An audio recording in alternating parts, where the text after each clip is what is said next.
Previously in Phaneroo. So today we are going to have a Q&A asking our man of God concerning the way of faith. Now, our first question, what is faith, or what is the mystery of faith? The Bible says that faith is the substance of things hoped for, the evidence of things not seen. But allow me to touch the Greek word there, substance. Substance here means material. In the simpler language, faith is the material of things hoped for. It's the reality defined in your spirit enough to see and touch the substance. Meaning, whether you want it or not, when it's truly faith, there's always some sort of substance or material that it defines in the spirit realm as you choose to believe God for a certain direction or manifestation of a thing. What role does grace play in the effectiveness of faith?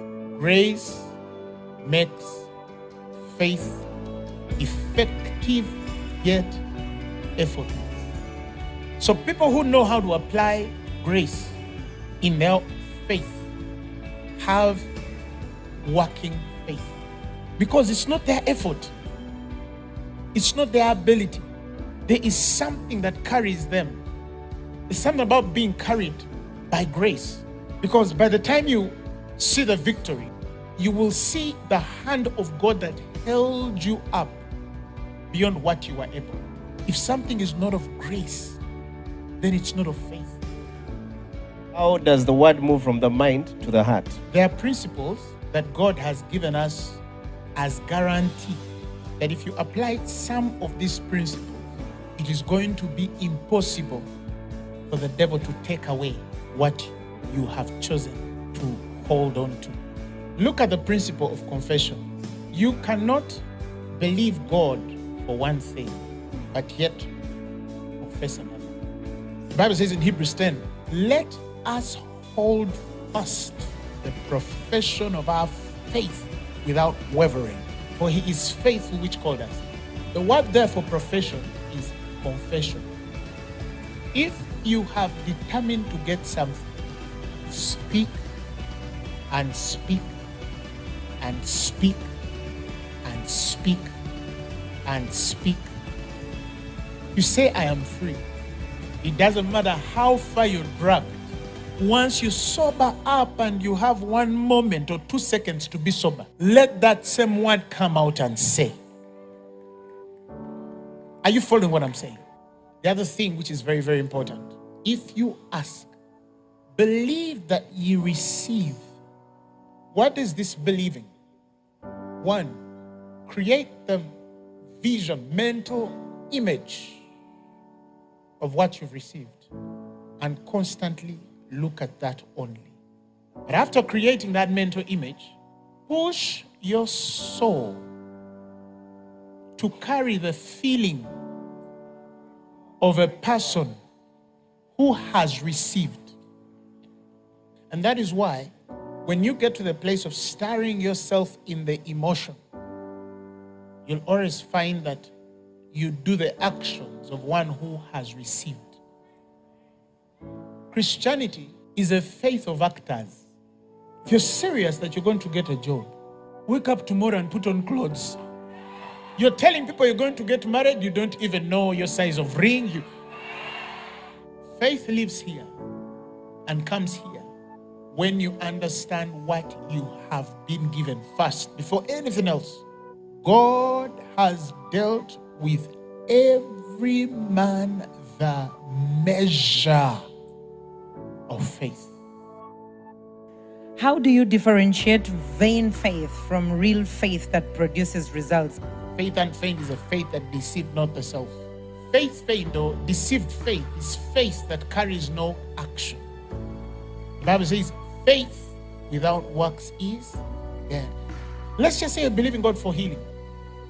If you believe you're healed and you wake up and you can't move a muscle, but you can drag yourself out of bed, roll out, and crawl out of that bed and say, I am healed. That's faith that is not what?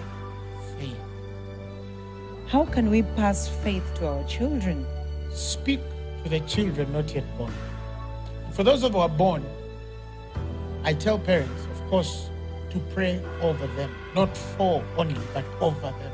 Praying over them is speaking into their destiny when they are awake, but also when they are asleep. And then, of course, the Bible has told us how we have to repeat scriptures before our children. I tell parents, don't spend time with your children, invest time in them. Every time you're with them, let them receive something from you. That's all faith being transferred. Thank you, Apostle. Kindly explain the faith that worketh by love. The Bible says that the eyes of the Lord look to and fro, searching through all the earth to show himself strong. God seeks to show himself strong on behalf of them whose heart is perfect toward him. That means for God to show himself strong on your life, he just needs to find your heart perfect. Every man mightily used of God has a distinct consecration in their heart. God cannot give you beyond your heart. What is a perfect heart? Everybody who is born again has actually a perfect heart. Allow your heart to yield to what God has designed it to function as. So, if your faith is not working, look at the foundation. You realize that there's a place of love wherewith you have not attained. It begins with the revelation of God as love, and then it descends into the understanding of how God sees the world and men. And then he gives you the optics of seeing the world as love would see it, and dealing with men as God would see them. What is tithing in the place of faith? When you study the tithe, it's in Genesis 14. Who gave tithe? Abraham. Did Abraham exist before the law or after the law? In the New Testament, tithe is supposed to be a revelation, not a law. We no longer give tithe to become rich. We give because we are. Can sin be an obstacle of faith?